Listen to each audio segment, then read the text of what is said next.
Good morning, my dear children. Today we are on the fifth chapter of Class 7th History, Government, Society and Culture under the Delhi Sultanate.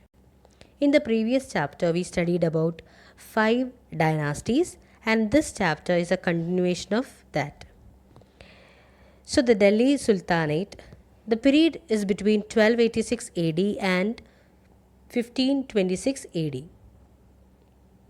During this time, Delhi was ruled by five different dynasties. They are the Slave dynasty, the Khalji dynasty, the Tughlaq dynasty, the Sayyid dynasty, and the Lodi dynasty. These are the five dynasties which ruled Delhi. Its years are also given. Now let's move to the society of this people. We'll start with the ruling clan. The ruling clan was very powerful. The Sultan was the head of the administration and he enjoyed unlimited power. Nobles had a different departments that were selected by the Sultan. Wazir was the prime minister who supervised the working of all officials. The paymaster was called Bakshi. Aris-i Mamalik was a noble who held the overall charge of the army. He and his officials recruited, equipped, and trained the soldiers. Sultan was the commander in chief of the army. So, in this portion, many fill up questions can be asked. That is, Dash was the prime minister who supervised working of all officials. It is Wazir, then paymaster Bakshi, then who looks after the army, recruit, and train. It is RSE Mamalik. But the commander in chief of the army was Sultan. So, these are the main 2 points which you have to remember, which you have to study in this portion. Now, let's move to the next part of society, nobles. The second important category during that time was nobles. It comprised of ruling class. They were mainly Turks or Afghan in origin. They held important position in the Sultan, such as governors, military commanders, etc. They were granted land by the Sultan for their service. These lands are called iktas. And the nobles who were granted iktas were called iktidars, and this practice was called iktidari system. Iktidar collected tax and maintained their family and paid soldiers with money earned by the tax collected from the iktas. So, the aim for the work of these nobles are to maintain an army and to pay them from the iktas which is received from the king. Most of the Iqtidar became rulers whenever weak sultans held the reign of sultanate or empire. So, when the empire is on the hand of any weak ruler, most of these nobles or the Iqtidar declared themselves independent. The next three categories are priest, townspeople, and peasants. The religious matters were looked after by Brahmins among Hindus and ulamas among Muslims. Sultan was advised on important religious matters by Brahmins and ulamas. Town people. Town area was occupied by merchants, traders, artists. They sold their goods both in domestic as well as in foreign market. Peasants. The village area were occupied by the peasants and most of them were poor. Rigid caste system was prevalent in Hindu society. Intercaste marriage, intercaste dining or eating food together got totally prohibited, was banned. People were not interested to do that. It was not allowed. Child marriage, sati, parda, taboo on widow remarriage were some important social evils or customs followed by the native Indians. Trade. During the Sultanate era, the trade flourished. The main trading centers were Delhi, Lahore, Daulatabad, etc. Next, the two important trading groups are Baniyas and Multanis, were the two communities involved in trade. India traded with many foreign lands like China, Malaya Island, West and Central Asia and East Africa. India exported fine textiles, handicrafts, and spices. The Sultan encouraged trade and built road, minted coins or tankas, and standardized the system of weight and measures. The growth of trade also encouraged use of money in place of barters. That means earlier barter system was prevailed. Barter system means exchanging goods for goods. So instead of barter system, money started, or that economy was based on money. Next one is religion. Two types of religious movements became popular during the Sultanate period, and they are Bhakti movement and Sufi movement. Some of the religious customs prevalent during this period were even cruel to the poor, lower caste, and women. It was in this atmosphere of superstition, ritual, and oppression, and a new way of thinking emerged, giving rise to two new movements, that is Bhakti and Sufi cult. Means people started interested, or they were interested to find an alternate religion which is cheap and easy to follow. So the teachings of Bhakti saints and Sufi saints uh, it was a interesting teaching. That means it was simple, easy to follow, and most of the people were interested to follow that. So they accepted this religion, and they emphasized that God is supreme and selfless devotion to God is the main thing to reach the God, not any rituals or sacrifice. Both of the movement emphasized that God was supreme, all men are equal, and bhakti or devotion to God was the way to achieve salvation.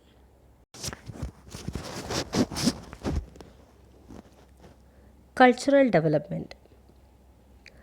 The next part of our chapter is about cultural development.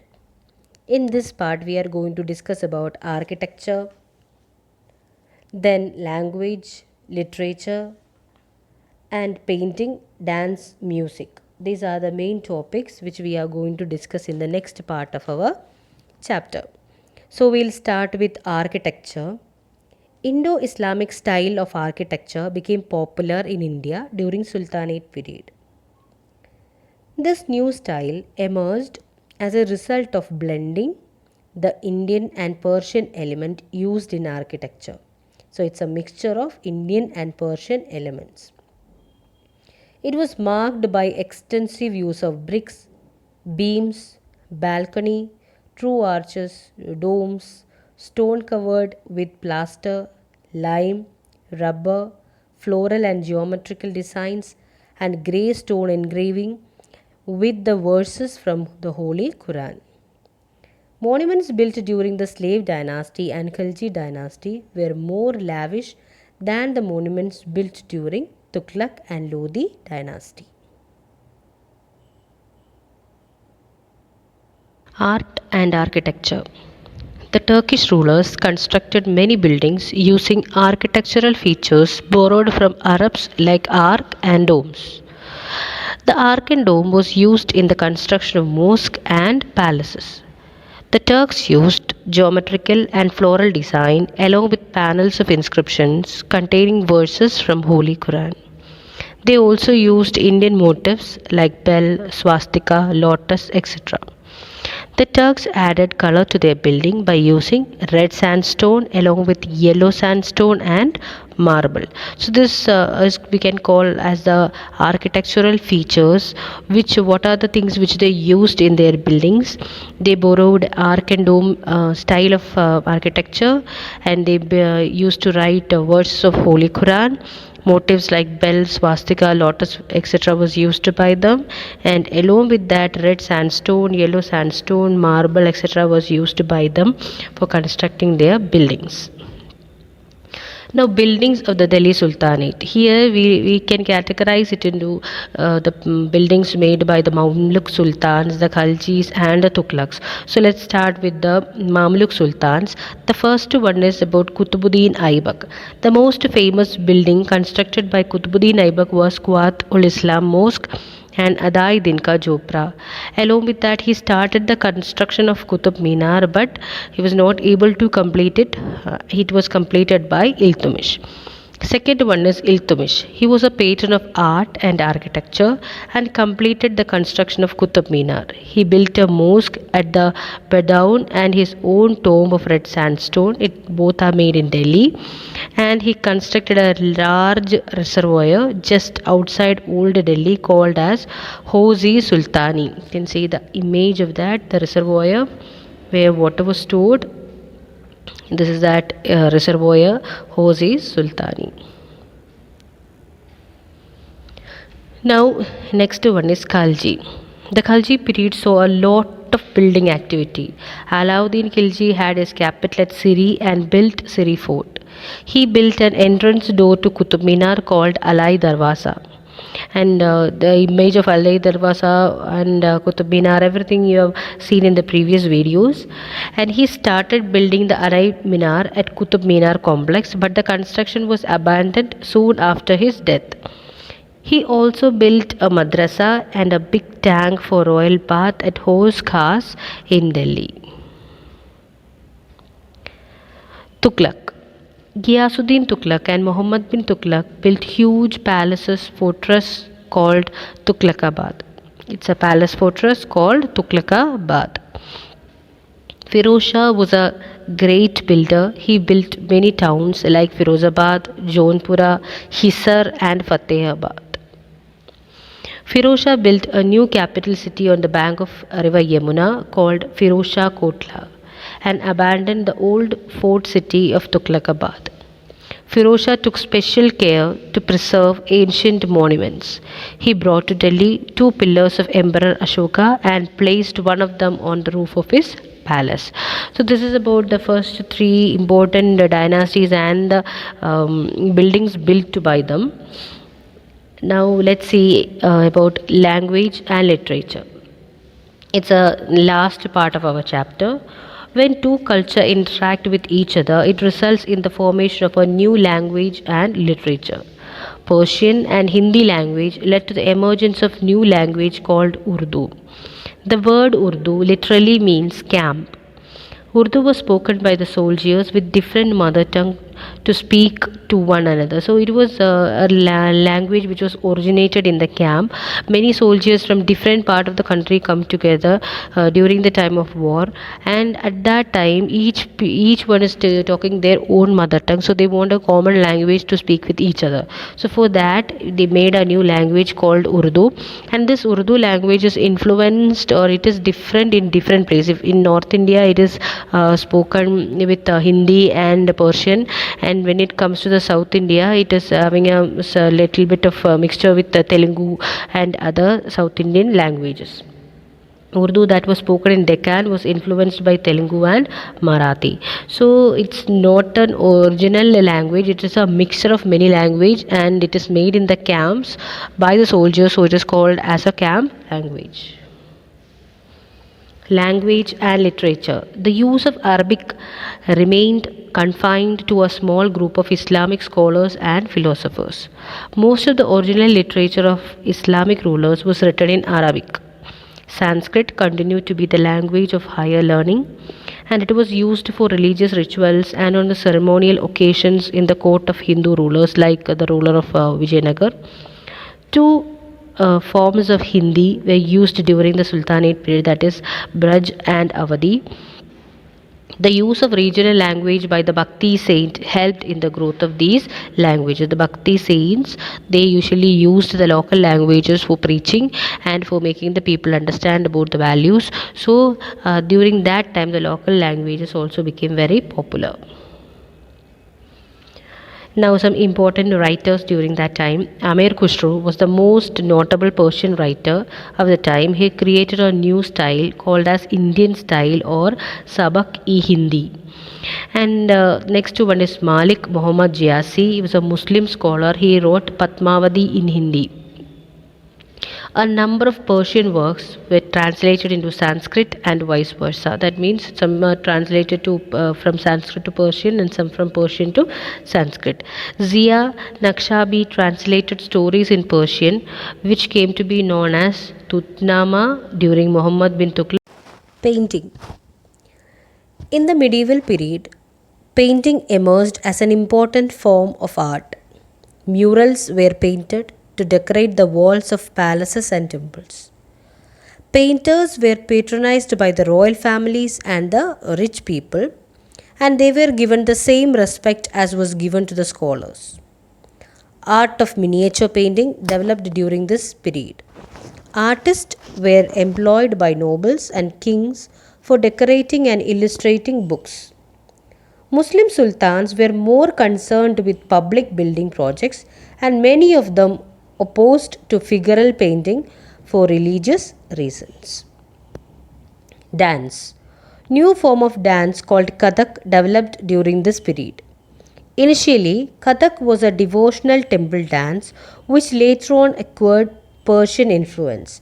The dress of the dancers changed. The Kathak changed from a devotional temple dance to a important court dance. Music. Indian music was greatly influenced by the Persian style of music and instruments. Fusion of Persian, Arabic, and Indian music forms resulted in the creation of a new style of music in this period. Rabab and Sarangi were the two musical instruments brought to India by the Turks. Amir Khusro was one of the greatest poets and musicians of this period. He produced several new ragas by mixing the elements of Persian and Indian melodies. By combining veena and tamburu, he invented a new musical instrument called sitar. Tabla is also believed to have been invented by him. Devotional music was popularized during the Sultanate period by group singing of Bhakti as well as Sufi saints. Chaitanya Mahaprabhu, Mirabai, Mardana, a disciple of Guru Nanak, were some important Bhakti saints who patronized their message through devotional music and popularized devotional singing. Many regional kingdoms also patronized, they also accepted musical work during this, or they also encouraged musical works during the Sultanate period. Development of composite culture was witnessed in Delhi Sultanate period in India, because at that time the foreigners or the Arabs and the Turkish people who came to India, or the Islamic people who came to India, and those Indians who lived in our country, they started mix up, and the result of that, a composite or a mixed culture emerged in India. This voyage was replaced in other regional kingdoms in the same period. So that is all about our chapter. It's a very short chapter. So already the notes of this chapter is uploaded, so you can watch this video, and then I'll come back with the next video soon. Thank you.